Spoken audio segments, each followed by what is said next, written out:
Vamos falar de Vasco, papo reto, essa edição, salve, salve galera do Vascão.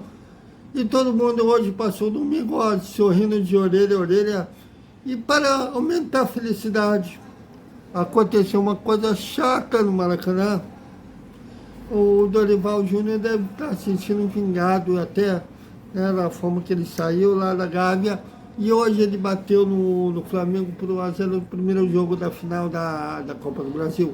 Bom, cada um com seus problemas, com suas batalhas. E o Vasco ontem, com autoridade, bateu no Fluminense por 4-2. Ainda vai sofrer, por assim dizer, porque não saiu da zona de rebaixamento.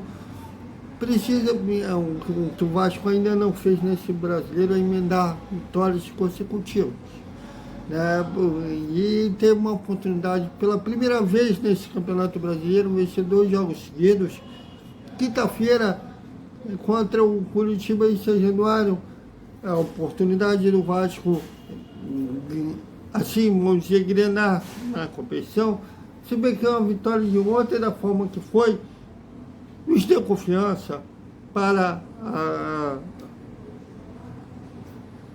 acreditar que o Vasco vai sair na zona de rebaixamento, que o Vasco não vai cair. Eu sei que rivais, teve um que estava chorando ontem, dizendo que o Vasco era praticamente rebaixado, mas na dor da derrota do time da pessoa, é capaz dele ter dito mesmo, ainda mais perdendo o clássico. O Vasco venceu, lembrando que o Vasco venceu no Campeonato Brasileiro, o seu primeiro clássico, né? O Vasco havia vencido o Botafogo, o Flamengo na época do Campeonato Carioca. Né? O Botafogo venceu por 2-0, se não me engano, foi na Taça Guanabara. E o Flamengo por 1-0, que foi o gol do Pumita, também no Campeonato Carioca. No Brasileiro, no turno, bateu com o Fluminense, perdeu com o Flamengo e com o Botafogo. E ontem ganhou do Fluminense, já no retorno. Falta embalar. E olha que eu reafirmo o que eu disse ontem, ainda mais lá no Newton Santos, que se o Vasco tivesse contratado o Ramon Dias na janela do início do ano, e esses jogadores que trouxeram na segunda janela, Paulinho, Prachete, o próprio Payet, que ainda a gente quer ver ainda o francês iniciando uma partida, o Rossi, o próprio Rossi, que eu critiquei, o Paulinho, eu até fui leviano em criticar o Paulinho, porque eu não conhecia o Paulinho, daquela que a gente fica com medo quando a gente não conhece. A gente tem medo do desconhecido, acabou criticando no cara vindo, ele estava vindo do futebol da Arábia. E aqui, agora que o Cristiano Ronaldo está jogando lá, o Neymar está jogando lá, e que as TVs estão passando a transmitir o Campeonato Árabe. Eu te disse, não. Por isso mesmo a gente desconhecia os brasileiros que atuavam lá, e o Paulinho, embora ele seja cria do Fluminense, de Xerém, ele saiu das Laranjeiras muito jovem, eu acho que sequer chegou a se profissionalizar. Lá na Laranjeiras se profissionalizou e foi vendido muito jovem. Então a gente desconhecia. O Serginho estava lá na Merdônia. E era um cara que a gente criticava por desconhecer, já que eles atuavam em mercado que não passa nas TVs brasileiras. Mas, no caso do Paulinho, até uma autocrítica, até me desculpo com a torcida vascaína, porque eu critiquei sem conhecer. É sempre bom a gente esperar ver a pessoa jogar, para depois falar. O Paulinho calou a minha boca. Outro que calou a minha boca é o Bruno Prachetes, que não estava vindo, tendo sequência no Bragantino.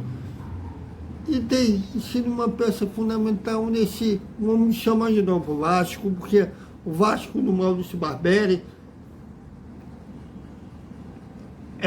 e o Vasco com essas novas peças, com o Ramon Dias, é outro. Se eu tivesse, continuasse com o Maurício Barbieri, eu acho que eles estenderam a corda demais com o Maurício Barbieri, e não tivesse vindo essas peças que vieram, eu acho que já estaria matematicamente rebaixado até.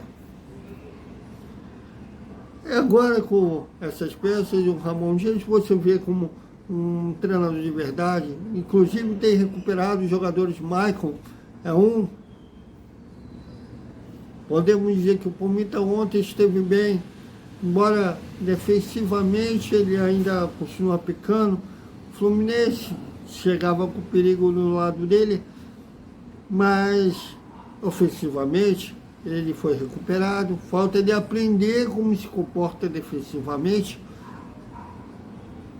O Vasco com o Ramon Dias é muito diferente do Vasco do Maurício Barbieri. Talvez já que as peças que não só que chegaram, que já estavam desde o início da temporada, a metodologia de trabalho do Maurício Barbieri não se encaixavam com aquelas peças. Ele se encaixou agora com o Ramon. Agora, não dá para relaxar, mesmo quando sair, que eu calculo que se vencer o Curitiba, vencendo o Santos, vencer o América Mineiro, que é um jogo que ainda vai acontecer, que está atrasado, né? Foi um jogo adiado pelo turno, devido ao jogo no América Corinthians pela Sul-Americana, Copa do Brasil, não lembro mesmo, que teve que ser adiado essa partida, e vai ser agora, não sei se essa segunda-feira ou outra, vencendo essa sequência de jogos. O Vasco não só sai, como começa a namorar aí uma Sul-Americana. Engraçado que os matemáticos, eu não entendo como eles fazem esses cálculos, mas o Vasco já chegou a estar com 80% de probabilidade de cair. Ainda está com um número alto, assustador, está entre 51% e 57% de possibilidade de ser rebaixado, dependendo do Instituto, né? O Bola dá 51%, o pessoal do Globo Esporte ainda dá 57%, mas tinha uma probabilidade que já chegou a estar 80%, evoluiu. Mas é claro, essas estatísticas conforme os resultados. Venceram, vai cair a probabilidade. Perderam, aumenta de novo. Se bem que em termos de futebol não levo muito a fé, posso dizer, na matemática. O Fluminense já chegou, em 2009, já chegou a estar 99% com probabilidade de cair e não caiu. Depende também um time que eu vi hoje, agora há pouco, a Vasco TV, os bastidores da vitória sobre o Fluminense. Eles mostraram estar muito determinados, muito focados em tirar o Vasco dessa situação que se encontra. Que o Vasco mesmo se colocou nela. A SAF fez um planejamento completamente desastroso. O Paulo Brax fez se é que pode ser chamado de planejamento. Eu lembro que o Jorge, assim que a SAF saiu do papel, ele sonhava com um time jovem e rápido. Eu não sei como que ninguém chegou para ele falando em termos de futebol brasileiro, ainda mais um campeonato longo, que é o Campeonato Brasileiro, não dá para ser um time extremamente jovem. E o Vasco estava pagando um preço de, na primeira janela, só ter contratado um jogador jovem. Inclusive, na primeira janela, o Eduardo Sachas, que está no Red Bull Bragantino, chegou a ser oferecido, mas inclusive o próprio Paulo Blax e o Barbieri, que na época era o treinador, chegaram a aprovar, mas ele 7-7 descartou, achando que como ele não tinha, ele já passou dos 30 anos, se eu não me engano, não teria lucro numa revenda.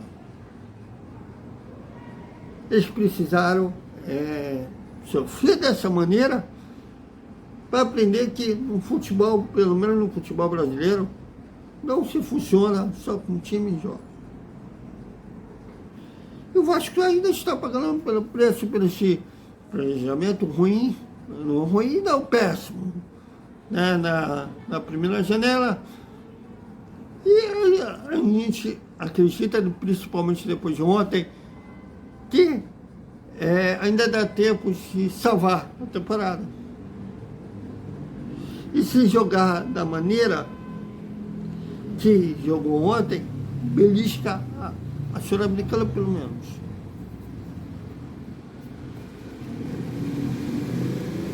Agora, vai vir no dia 23, os novos 120 milhões da 77, além de pagar o que está devendo, comissão de empresário, o Nacional pelo Comita, o Atlético Tuzoma pelo Capasso que perdeu espaço, aliás, com o Ramon Dias, deveria até, quem sabe, devolve o Capasso, fica tudo certo aí.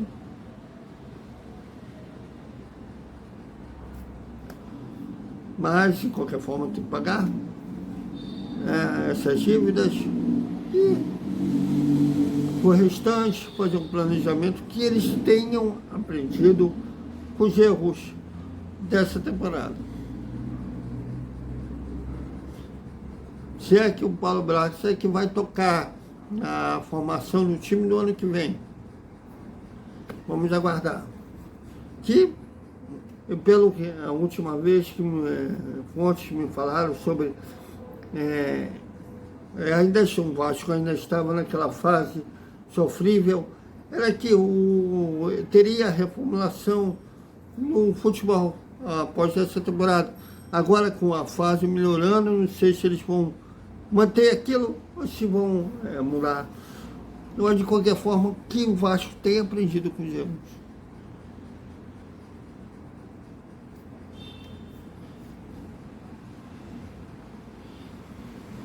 E façam, contratem dentro das solicitações do Ramon Dias, as peças que o Ramon Dias pedir, e principalmente o Ramon Dias mantendo o Ramon Dias para a temporada, seja for o destino do Vasco, acredito sim que a gente vai ainda beliscar uma Sul-Americana.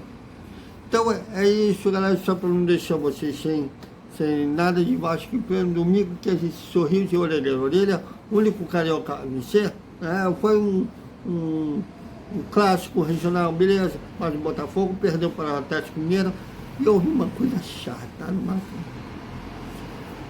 Então é isso, galera, até o Desperta Vascaíno, que a gente vai falar mais sobre o Vasco. E também, durante a semana, ainda o Departamento de Comunicação amanhã deverá nos enviar a programação da semana, como que vai ser os preparativos visando o jogo de quinta-feira contra o Curitiba, em São Januário, que será, inclusive, o retorno da torcida, tanto o elenco vascaíno quanto o Ramon Dias, que ainda não jogou com torcida em São Januário. Estou com saudade da torcida. E eu creio que em poucas horas, quando colocarem os ingressos à venda, vai encher a São Januário para empurrar um time contra a Coxa Branca. Até mais.